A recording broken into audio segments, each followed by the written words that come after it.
We know the importance of metals and non-metals in our life. Let's look at the chemical properties of these metals and non-metals. That is, how do we chemically classify the elements as metals or non-metals?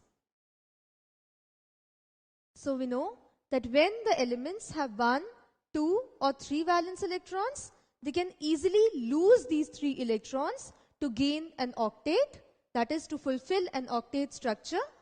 While losing the electrons, such substances are known as metals.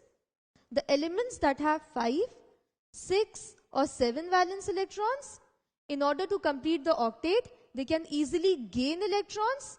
Such substances are known as non-metals. And when there are 4 electrons in the outermost shell, these elements neither gain nor lose. Such elements, they share electrons.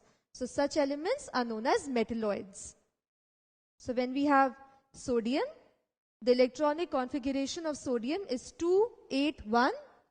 So now it has 1 extra electron. In order to have an electronic configuration, that of the nearest noble gas, it has to lose 1 electron. So it loses 1 electron to become Na+, which has the electronic configuration 28. So now this is stable. Similarly, for non-metals, chlorine, it has an electronic configuration 287. So now in order to satisfy the octet rule, it has to gain 1 electron. That is, it gains 1 electron to become Cl-, as now there is 1 extra electron. So its electronic configuration becomes 2, 8 and 8. So the outermost shell now has 8 electrons. So metals are those elements which have 1, 2 or 3 valence electrons, and non-metals are those which have 5, 6 or 7 valence electrons. Now metals, since they have 1, 2 or 3 valence electrons, they can easily lose these electrons to become stable.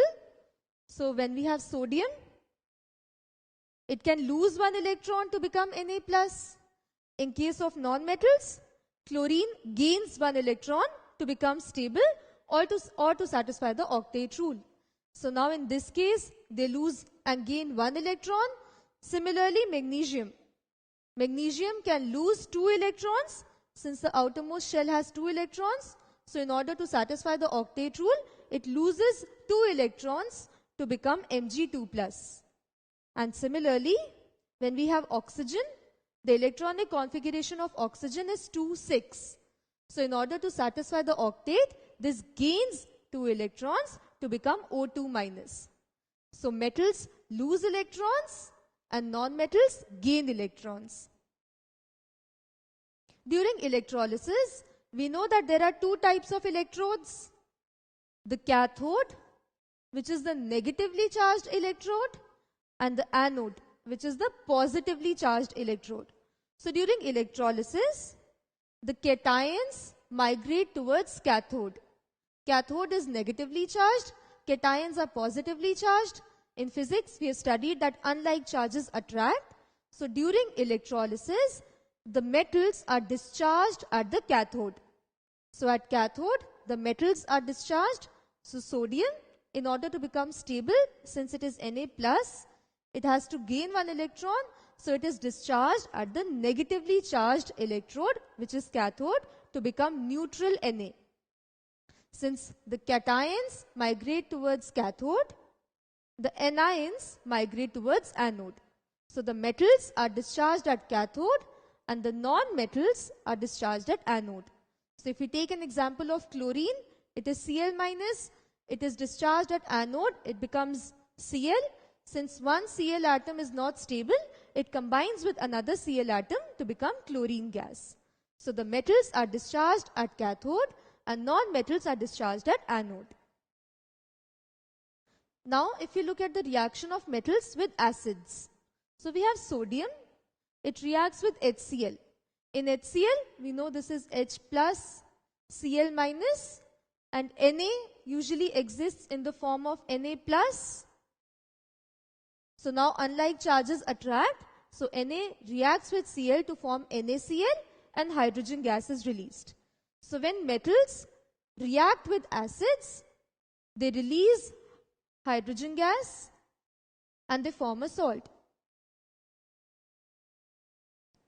But when non-metals react with acids, so if you look at the reaction of Cl with H2SO4, in H2SO4 we know H is H plus and SO4 is in the form of SO4 2 minus.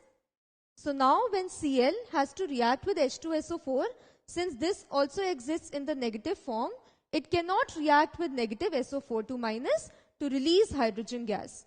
So in case of non-metals, there is no reaction when the non-metals react with acids.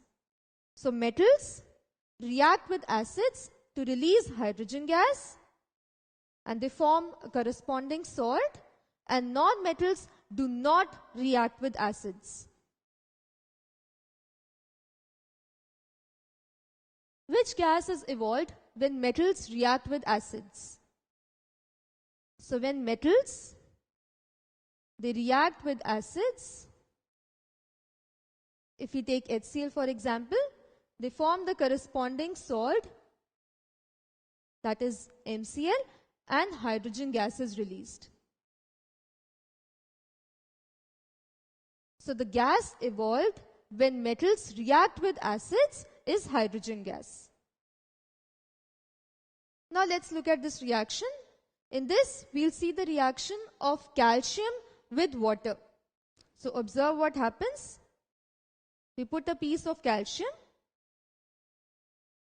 So you see bubbles of gas are formed, which can be collected in this test tube. So when calcium reacts with water, it forms calcium hydroxide and hydrogen gas is released. Again, in this, H2O exists in the form of H plus, OH minus. This is Ca2 plus.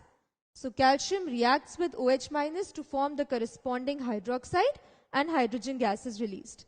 Similarly, potassium, it reacts with water to form the corresponding hydroxide and hydrogen gas is released.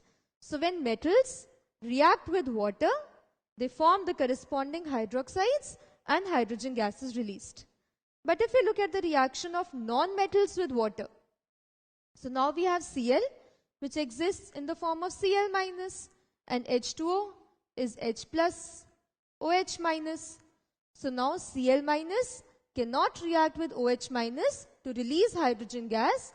So when non-metals react with water, there is no reaction. The non-metals do not react with water.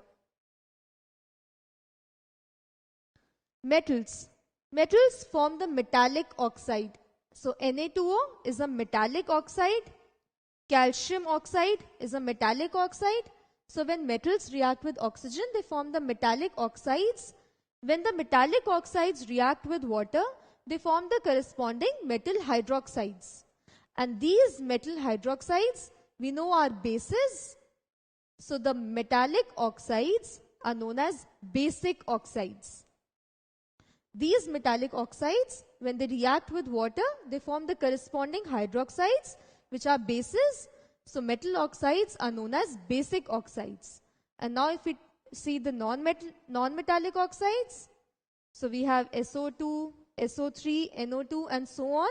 These are the non-metallic oxides.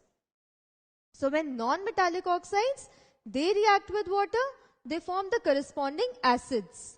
So SO2 forms sulfurous acid, SO3 forms sulfuric acid, NO2 forms nitric acid, and at the same time nitric oxide is also formed. But the main product is the corresponding acid, which is nitric acid. So the non-metallic oxides, they form the corresponding acids, and so the non-metallic oxides are known as acidic oxides.